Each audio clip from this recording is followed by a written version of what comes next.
Masbate Pier to Piudoran Pier. For today's video ay luluwas nga ako ng Masbate para magbakasyon dito sa lugar ng Piudoran. Hi guys! Nagbabalik na naman nga si Paldo Vlog ng Dangkalan, Matungog, Aroroy, Masbate.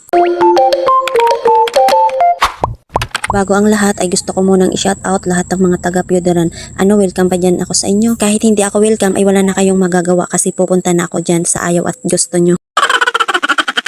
Dahil nga bakasyon na naman ngayong buwan at sa mga susunod pang buwan ay kailangan ko munang mag-relax at makapag-isip-isip na kasi medyo naaano na ako dun sa bahay, nababagot na ako, nai-stress at kung ano-ano pa kaya ito magta-travel na muna si Paldo Vlog. May kapatid kasi ako dun sa Piudoran na nakapag-asawa kaya dun muna ako makikituloy sa kanila ng ilang buwan lang. Oy, sana all abutan ng ilang buwan. Dagdag na naman sa konsumo, oy. Pagdating ko na nga dito sa Masbate ay wala nang paligoy-ligoy pa. Kumuha na agad kami ng ticket ng kapatid ko kasi kasama ko din siya. Medyo may kamahalan yung ticket lalo na balikan pero okay lang. Basta makapag-relax muna ako kasi delikado kapag ma-depress ako. Medyo naiirita na nga ako dito sa kapatid ko kasi yung kanyang pagkamarites ay dinala pa talaga dito. Dito pa talaga nagmarites sa barko. Hindi na nilulugar. Sarap talang batukan pero babatukan ko talaga siya dito. Ayan, may papakita ko sa inyo. Ganon. Pagkatapos nga ng 3 oras ay nakarating na nga kami sa Piudoran kaya kinuhaan ko na din siya ng video para masabay ko dito or maisali ko dito sa aking pagbablog. Ayan, ipapakita ko sa inyo. Wow! Ito pala yung pier ng Piudoran. Ayan, maliit lang siya pero okay naman kasi parang ano siya, malinis. Ayan oh.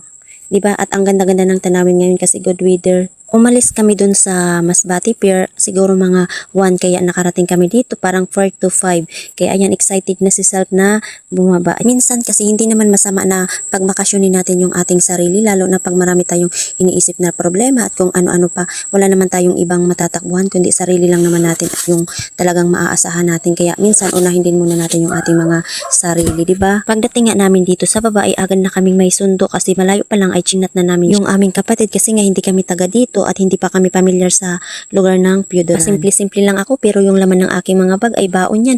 Itlog, cup noodles, tapos kape at higit sa lahat ay tubig. Kasi ang mahal-mahal ng tubig dito sa barko pag bibilhin mo pa. Kaya pag nagta-travel talaga ako ay pasiguro talaga ako sa baon. Pagbaba nga namin dito ng barko ay andyan na agad yung aming sundo. Medyo may kalayuan pa nga yung bahay ng aming kapatid. Kaya ayan, napasakay na naman ulit kami. Naalala ko pala sa sobrang excited namin na mapumunta dito ay nakalimutan ko magdala ng chinilas. Kaya bukas, maaga pa akong babangon para bumili ng sarili kong chinilas. Minsan kasi nawawala ako sa isip ko lalo na pag excited ako sa aking pupuntahan. Kayo din ba ganun? Okay lang na makalimutan ang lahat, wag lang siya. Uy! Pagdating nga namin dito sa bahay ng aking kapatid, tikman ko daw yung tinapay ng Piudoran. Tapos ayan na nga, lalasahan ko na siya kung ano yung pinagkaiba. Kasi pinagmamalaki talaga ito ng aking kapatid. Masarap daw ito ipares sa kape.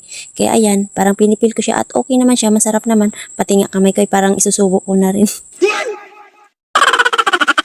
Parang lahat naman yata ay masarap sa bunganga ko kaya wag yun nang intindihin yung mga sinasabi ko. Para merienda po mga Kapaldo Vlog. Pagkatapos ko nga magmerienda ay sabi na naman niya, tikman ko na naman daw ito. Sabi ko sa kanya, pare-pareho lang naman yung lasa pero syempre dahil pinaghahandaan tayo ay talagang titikman natin to. Ayan. Wow, masarap naman siya lalo na't libre. Ay.